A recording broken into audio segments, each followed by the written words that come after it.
Hi, I'm Sabne Raznik, and welcome to Poésie Joie, our little vidcast where I do a mini reading, which is one poem. Sometimes it's my work if I'm promoting something, usually it's someone else's. I have a whole library here of poems from around the world. So dive in. This channel has been here since 2011 and it has evolved significantly. You will find that there have been breaks in the video schedule when I have moved or experienced significant sickness. I am disabled, that happens, and or something. Sometimes I don't always have the equipment I need to film something, whatever. But whenever circumstances change, I pick back up and we continue. This week, this is a special. Actually, I said this week, but that's because this is a special episode. Usually, the episodes come out every month. That's been happening for the last that schedule's been happening for the last 2 years.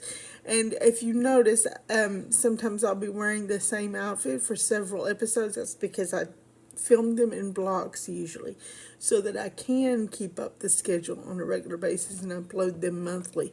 So sometimes an episode will be filmed quite a few months before it actually gets uploaded, and that's because of my disability and my condition. That way, whatever shape I'm in, I should have an episode that I can upload on that monthly moment and get it up to you. Now, and so far that's been working to do it that way. This is a special episode because Fanny Howe passed on June. This is not June. Apparently I'm tired today, more tired than I thought. Fatigue is also part of my condition, and sometimes I can be more fatigued than I am aware of. And apparently that's so because it's coming out in my speech. I thought I was doing actually pretty good today until I started talking. Anyway, Fanny Howe passed away on July 8th. I think I'm filming this. Here, let me move my camera so I can see the date. Yes, I'm filming this on July 12th, 2025. And I hope to put it up in the next couple days. So there will be 2 episodes this month because I try to get the tribute episodes out fairly soon after someone has died, so that sometimes there will be more than 1 episode in a month. Or if I do put them up at the regular monthly schedule, sometimes I'll end up moving things around so that I can get the tribute episode up as soon as possible after someone dies. And then, so I'll bump another episode out of the way and move it back in the schedule so that I can do that. But what I'm going to end up doing with this is, because the next few episodes I wanted to upload at the months I had planned to upload them for a specific reason. For instance, the July episode that I was going to upload anyway is a tribute episode of its own. So I'm not going to move it. And then the August episode I wanted to upload in August for a specific reason. So I'm going to sneak in the Fanny Howe episode as an extra special episode in order to get it up without it having too much time pass in between. That happens sometimes. So we wanted to make sure I did something for her, though, without it ending up being September, November before it happens. Because I admit that I haven't read a lot of her stuff up to this point, but she is one of those people that you happen to see quoted a lot, like in memes and stuff. But I admit that up to this point in my life, I haven't actually sat down. At least, well, maybe I did, but I must have been a lot younger. That happened probably, like in my elementary school days is probably when that happened, because I have found that, because I'm in my 40s now, right? And I have found that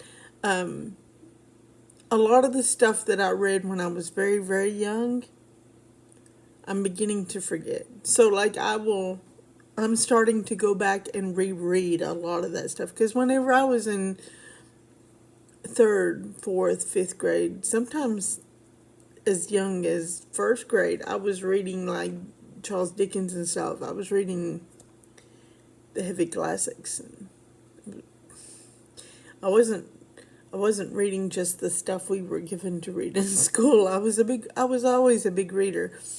So, like, a lot of that stuff, I'll be like, oh yeah, I read that, but then I'll be like, but do I remember anything about it? And I've been asking myself those questions, like, I read War and Peace. Do I remember anything about it? No. Should I go back and read it? Yeah, probably. If I don't remember anything about it now, I should probably go back and read it. So, the last few years, especially since, like, COVID lockdown, I've been doing that. And actually, during COVID lockdown, I went and I found a list online of books that are considered required reading in high school and college. And I started reading through those. And a lot of them, it surprised me because a lot of them we did not read when I was in high school. Not because they weren't considered required reading in high school, but because when I was in high school, the schools at that time were in a major state of flux. Like, they were doing, like, literal experimental stuff on us as Appalachian kids at the time, that I think eventually became what's known as Common Core. But at the time, they called it something else, and they were just doing it only to the Appalachian kids in Kentucky, not Appalachian in general, just the Eastern Kentucky kids. And that was it. And everybody knew it was a big experiment, even the kids. And things would change literally every semester, what we were doing. Even the scheduling of our classes would change. Like, for one semester, we had three. It's so confusing. It's hard to even remember because it would change so much. I think it was like we would have 3 classes a day for one semester, and then the next day we would have the other 3 classes, and each class was like an hour and a half long or something. And so because of that, the teachers were like, well, you've got more time to do the homework, so they gave us double the homework. And, like, I remember I had so much homework, I would never sleep. And, like, one time I had a full-on breakdown. Like, the teacher was giving me homework. I'm not proud of this. I had a full-on breakdown. I just, like, stood up and was like, I haven't slept in, like, 2 weeks. I don't know if it was literally that long, but it felt like it. I was like, I haven't slept in, like, 2 weeks because I've been trying to do y'all's homework. And I come to class the next day and I still haven't got it all done because there's just not enough time, because y'all have this idea that because we don't have your class for 2 days, because every other day we would have the class. You all have this idea that we have more time to get your homework done, but we've got classes the next day and homework for those classes, and the teachers in those classes have the same idea. So we're getting double the workload, and I just can't do it anymore. So you keep your homework, you take it home, and you do it yourself. I mean, I just had a total meltdown. I'm not proud of it. The teacher did not give me homework that day. I don't think she gave anybody in the class homework that day. She was just, like, flabbergasted. And I was like, to this day, I'm just like, I can't believe I did that. I can't believe. But, like, so, like, there was so much going on that even the teachers were confused. Like, we would go to them with questions like, what is going on? And they would be like, honestly, I don't know. So, like, I'm surprised I learned it. Most of what I have learned, I have taught myself after I got out of school. because it was chaos. They literally used us as guinea pigs, okay? And I think a lot of that later became what became known as Common Core. And now they've decided it's not successful, and so now they're changing school again. So I don't know. I don't even know. But yeah, so anyway, I found so like I've been going through and reading all these books, that I found on that list, and my other, that was one lockdown project, and it's ongoing because I read a lot slower now. As I get older, I read slower, and which apparently is a common thing. I've been hearing that a lot from like other writers my age, that as they get older, they read slower. Probably because you have more responsibilities and stuff. Like that whole thing about being able to read a 400-page book in one night, that apparently is a child thing. As you get older, you don't do that anymore. And then none of us do, which I was relieved to find out, because I was like, what is wrong with me? But, okay. And then another COVID project was a lockdown project, because I'm probably saying these words you can't say on YouTube, but that's why I didn't monetize this channel, is because so I could say what I wanted, because I'm not a fan of the censorship bots, okay? I'm against censorship.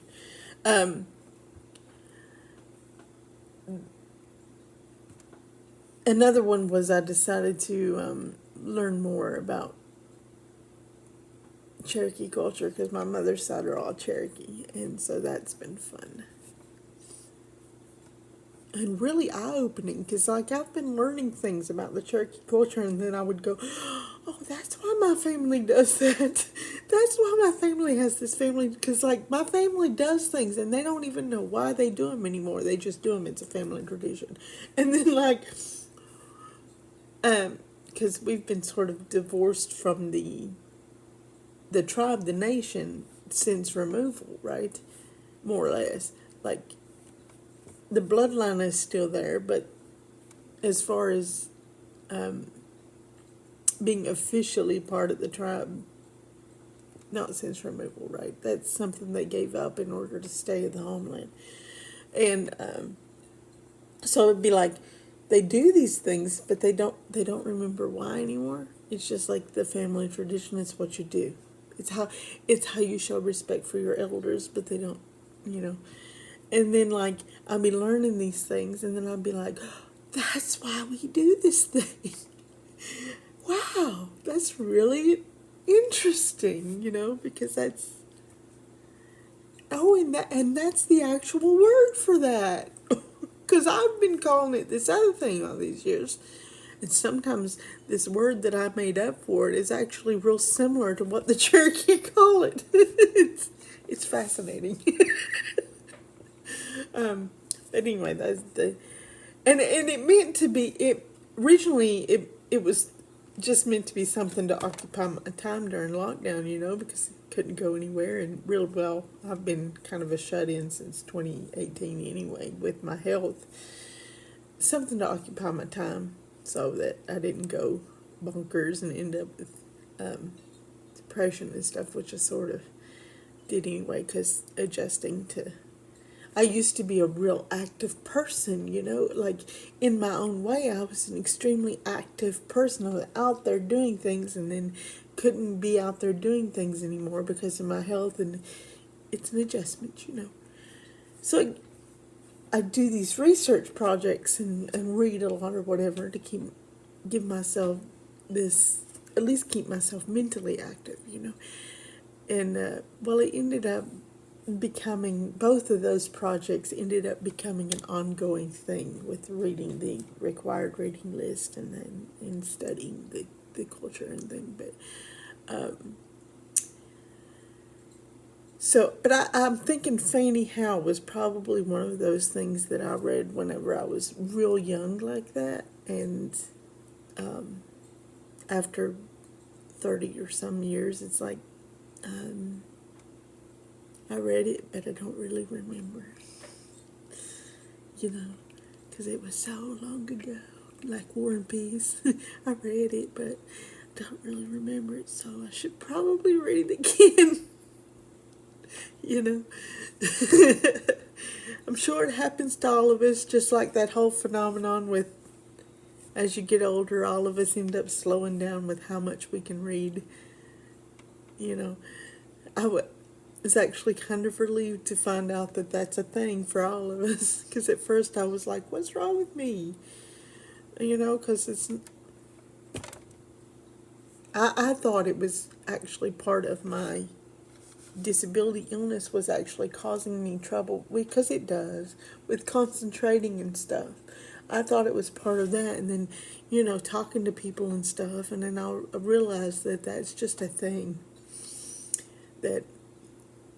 That whole being able to read stacks of books, you know, is a childhood thing. And like, as you get older, you just can't do that anymore, no matter how much you want to. You can consume audiobooks like that as you get older, but you can't consume print books like that anymore, not even ebooks like that, because your brain just doesn't do that anymore. And I was relieved to find out that that's actually a thing and not just a me thing.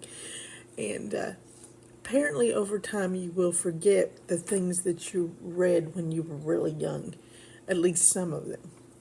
Not the ones you really liked, because I still remember the Black Stallion books, right?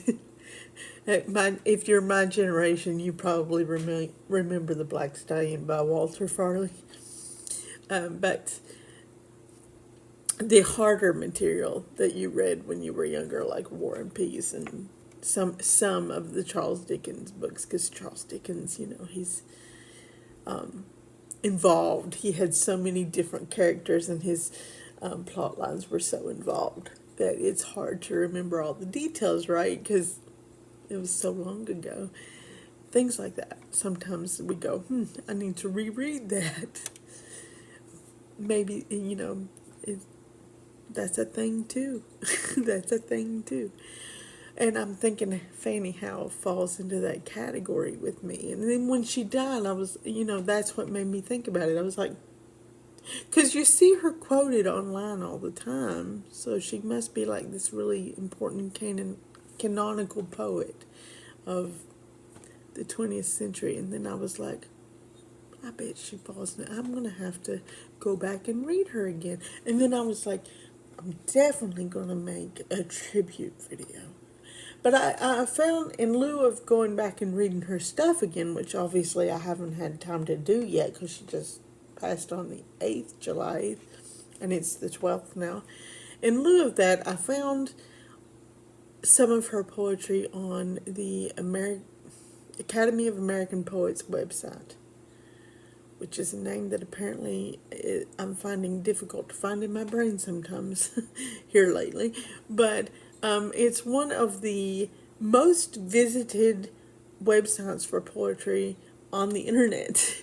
And it's one of the websites that I like to go to for resources for poems for these videos.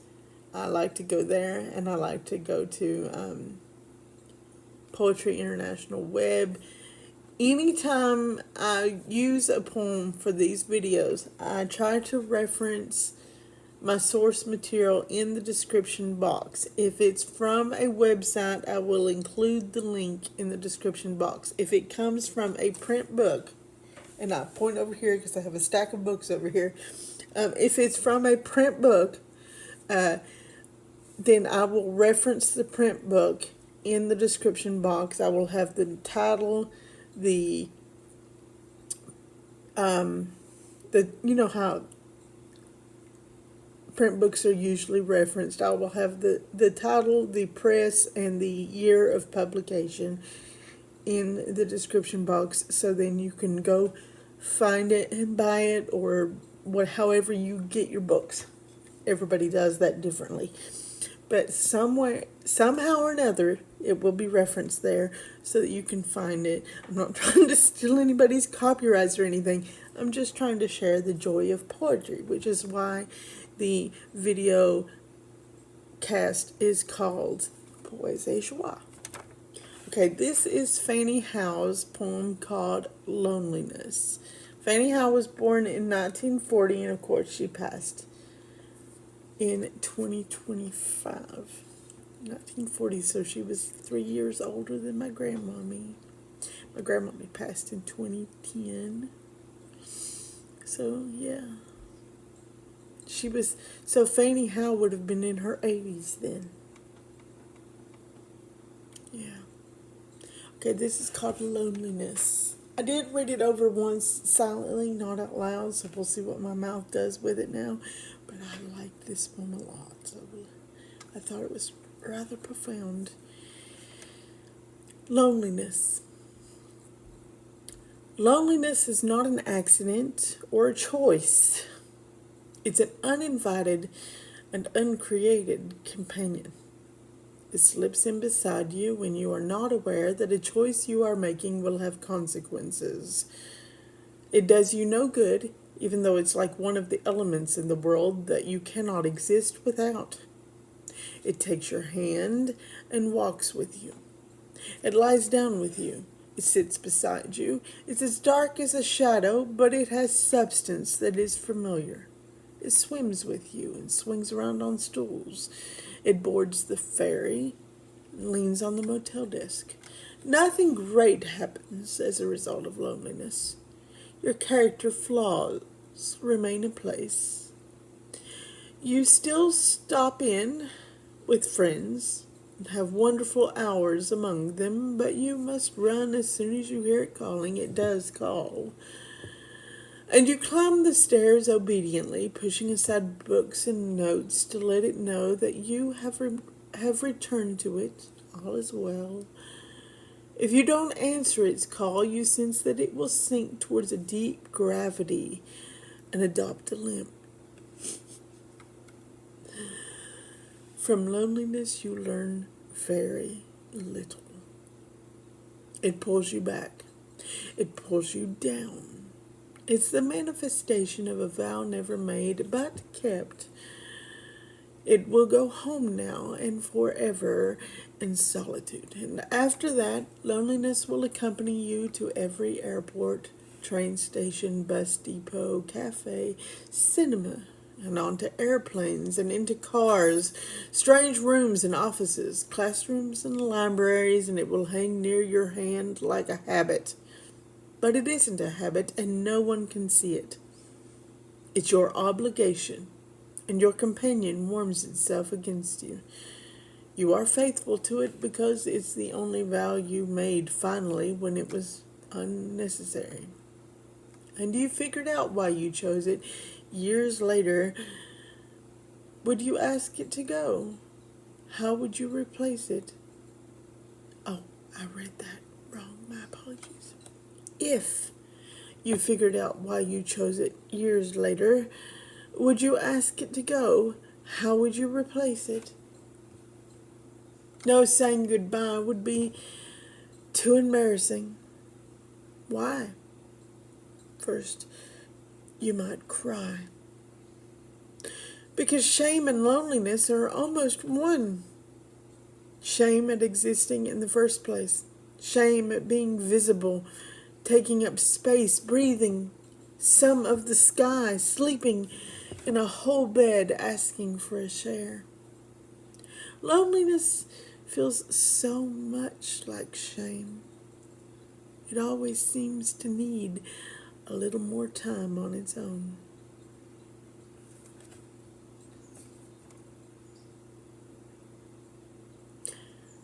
I'm really sorry for messing up that one stance. I read the first sentence as a sentence and not a question.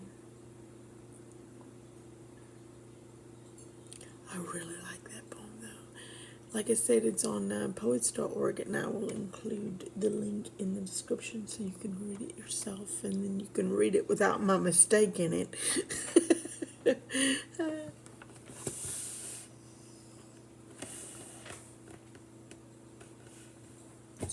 I thought I heard a noise outside, but it must have been a bird.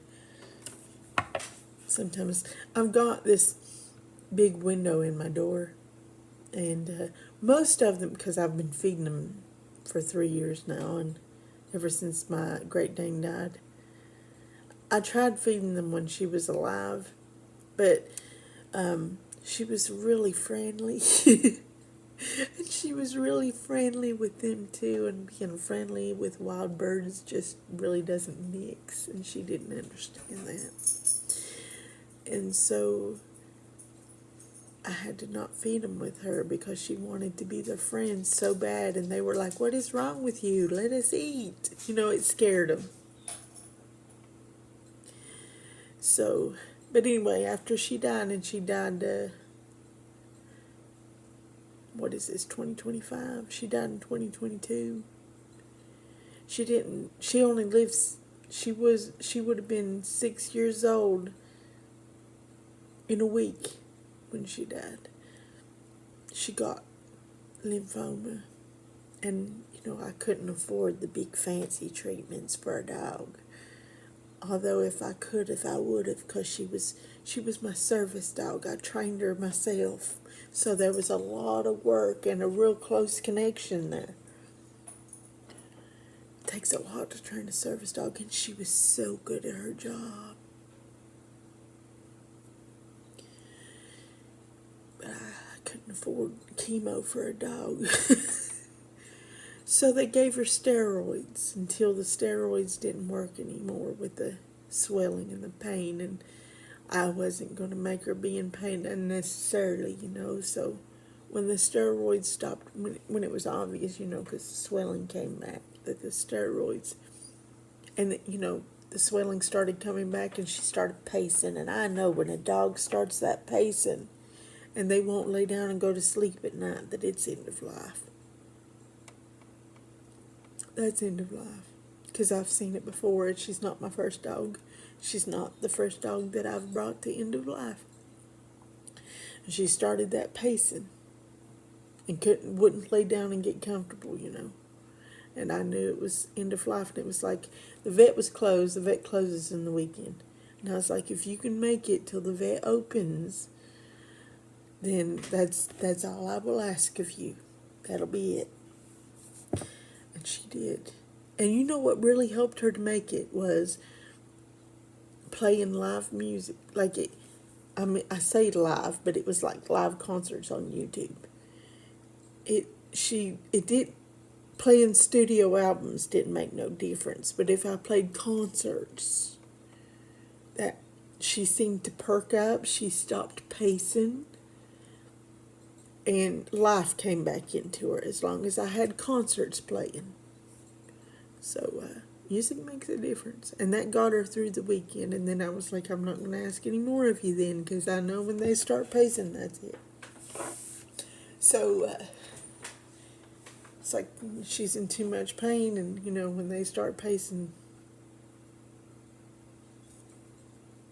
that's like, it's almost like a human with dementia. You know how, but with humans that's different. I don't believe in ending their life before it ends itself with a human, of course. But animals are different, so animals you can.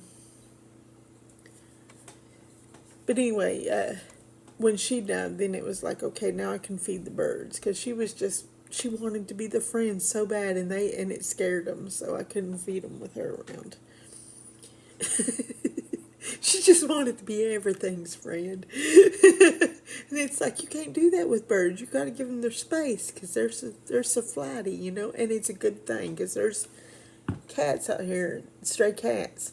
Some of the neighbors have taken some of them in and given them collars and stuff, but they turn them, like they let them out though, and so they gotta be on. These birds have to be on their toes, because there's cats that hunt, and it's like you can't be friends with everybody. Little dog, I call her little, but she was a Great Dane.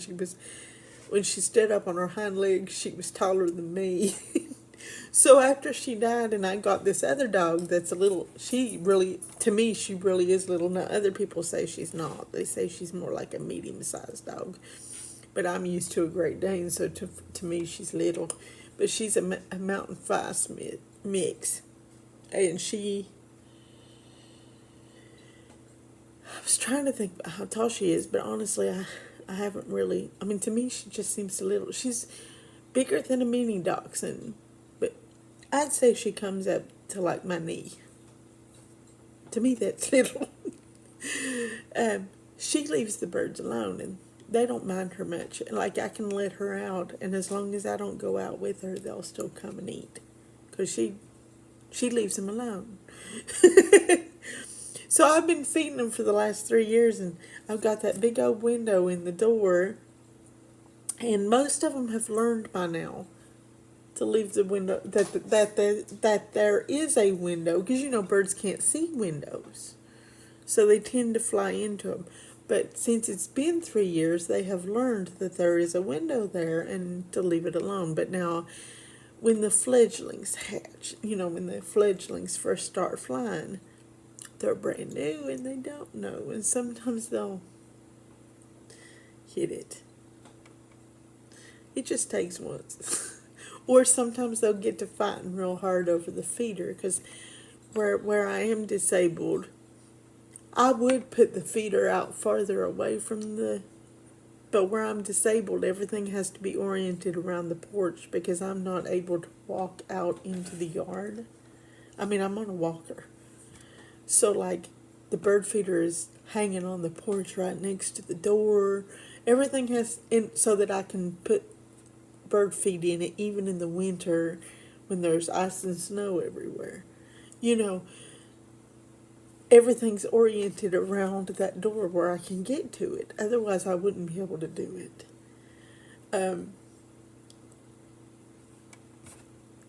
So when they get to fighting over the feeder, sometimes they'll push each other into that door and they'll smack. But most of them have learned that there's a window there, and they know the difference between when the door is open and when it's closed. They're clever. Even though there's the window there, they're clever about that. They just had to learn it, that's all. But every once in a while, there's like a fledgling, or they get in a big flurry over something and forget.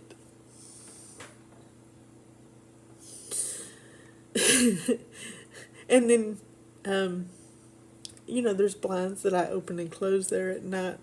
And at first, when I first put the feeder out, I kept the blinds closed all the time so that they would know, because I knew they couldn't see the glass.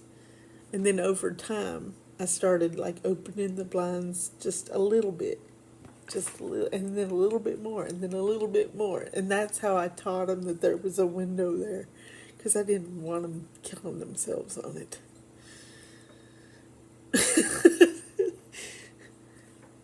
But anyway, I guess I've talked long enough for one time. And it looks like I got company. I just got the message. Looks like I got company coming. So I better get off here so I can meet my company. I hope you guys have a fabulous day. All good things to everybody. And I will catch you here for the next poem, which should be coming out sometime around the 20th. Usually on the 20th. Sometimes I forget it doesn't come up until the 24th. That's happened the last 2 months in a row. But it's usually sometime around the 20th. Sometimes the 19th, 20th, 21st is usually when it comes out. If it comes out later than that, I have forgotten. But usually that's when the episode comes out. And this is the Fanny Howe, the special episode, Fanny Howe episode, that I hopefully will be uploading within 2 or 3 days of actually filming. The next one that I'm putting up is one that I filmed on Derby Day this year, May 3rd, 2025. And I'm putting it up this month in July as a tribute to D. Wayne Lucas, because he died June 28th. And then the next one in August is a Jim Wayne Miller poem that's going up in August, because that's the month that they have the Appalachian Writers Week. They usually have it like the last week of July, first week of August. And so I'm going to put it up in August, and it's the poem that they read on the last day of the Appalachian Writers Week. So we're going to do that this year. It won't coincide with Appalachian Writers Week, obviously. Because it'll be coming out like August 20th or something. But that's what we're going to do for the next few episodes. So join us. And until then, you can go back through the channel. There's videos here back till 2011. You can see me get older, watch the channel evolve, and there's stuff here, from all around the world. If you find a poem you like and you're able to read it in its original language, do that. And you'll also see some of my work from books going all the way back to my debut collection. I think some of the very first poems on this channel were from my debut collection that came out in 2007. So have fun with that. And I'll see you in the next video, okay? Thank you very much for joining me here. And Donnie Doggo Hunty till we meet again.